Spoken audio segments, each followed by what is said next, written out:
Lyca production Subaskaran மற்றும் red rain movies தயாரிப்பில் உலக நாயகன் கமல்ஹாசன் நடிப்பில் பிரம்மாண்ட இயக்குனர் சங்கர் இயக்கத்தில் உருவாகியுள்ள இந்தியன் 2 திரைப்படம் உலகமெங்கும் உள்ள உங்கள் அபிமான திரையரங்குகளில் வெற்றிகரமாக ஓடிக்கொண்டிருக்கிறது. நாடாளுமன்ற பட்ஜெட் கூட்டத்தொடர் இன்று தொடங்குகிறது. பொருளாதார ஆய்வறிக்கை தாக்கல் செய்ய மத்திய அரசு கவனம் செலுத்தி வரும் வேளையில் முக்கிய விவகாரங்களை விவாதிக்க எதிர்க்கட்சிகள் வலியுறுத்தி வருகின்றன. இது தொடர்பான கூடுதல் தகவல்களை வழங்க நமது மூத்த செய்தியாளர் கணபதி இணைந்திருக்கிறார். கணபதி, பொருளாதார ஆய்வறிக்கை குறித்த விவரங்கள் என்ன? அதோடு எதிர்க்கட்சிகள் வேறு என்னென்ன விவகாரங்கள் குறித்து இன்று விவாதிக்க காத்திருக்கின்றன?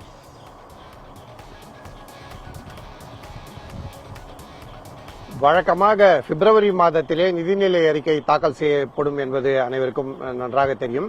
இந்த முறை மக்களவை தேர்தல் காரணமாக பிப்ரவரி மாதத்தில் தொடங்கிய நாடாளுமன்ற கூட்டத்தொடரிலே இடைக்கால நிதிநிலை அறிக்கை மட்டுமே தாக்கல் செய்யப்பட்டது. அந்த சமயத்திலே பொருளாதார ஆய்வு அறிக்கை தாக்கல் செய்யப்படாது.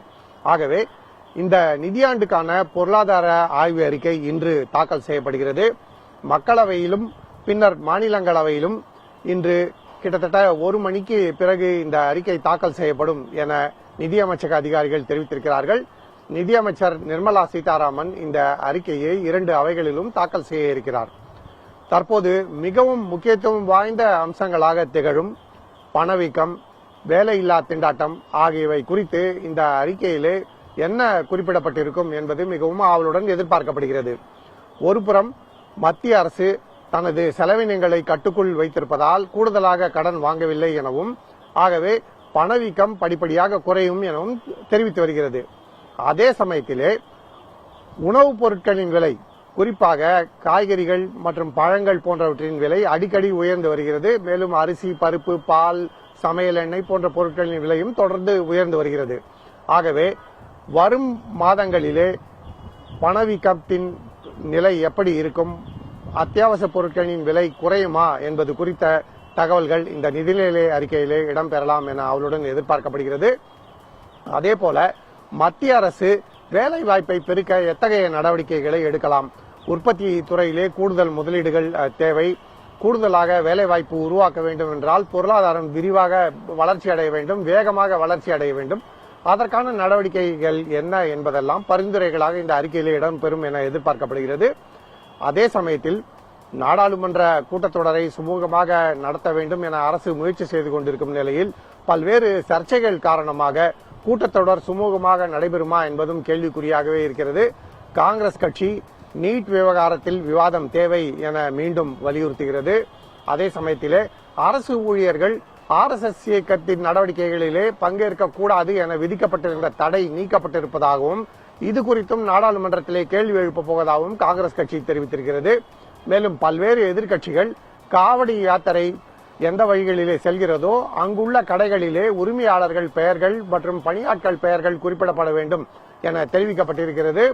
இதனால் இஸ்லாமிய சமுதாயத்தினர் பாதிக்கப்படுவார்கள் என பல்வேறு கட்சிகளை சேர்ந்தவர்கள் பிரச்சனை எழுப்பி வருகிறார்கள். அதையும் நாடாளுமன்றத்திலே விவாதிக்க வேண்டும் என எதிர்க்கட்சிகள் வலியுறுத்தி இருக்கின்றன. இதிலே பாஜகவின் கூட்டணி கட்சிகளான ஐக்கிய ஜனதா தளம், லோக் ஜனசக்தி போன்ற கட்சிகளும் இந்த நடவடிக்கை சரியானது அல்ல என்கிற கருத்தை வெளியிட்டிருப்பது குறிப்பிடத்தக்கது.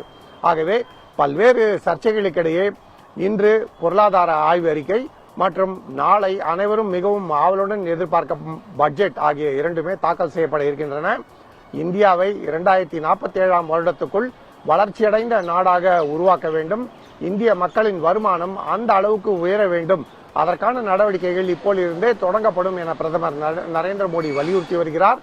அதற்கான வழி என்ன, அதற்கான திட்டங்கள் என்ன என்பது நாளைய பட்ஜெட்டில் தெரிய வரும் என எதிர்பார்க்கப்படுகிறது.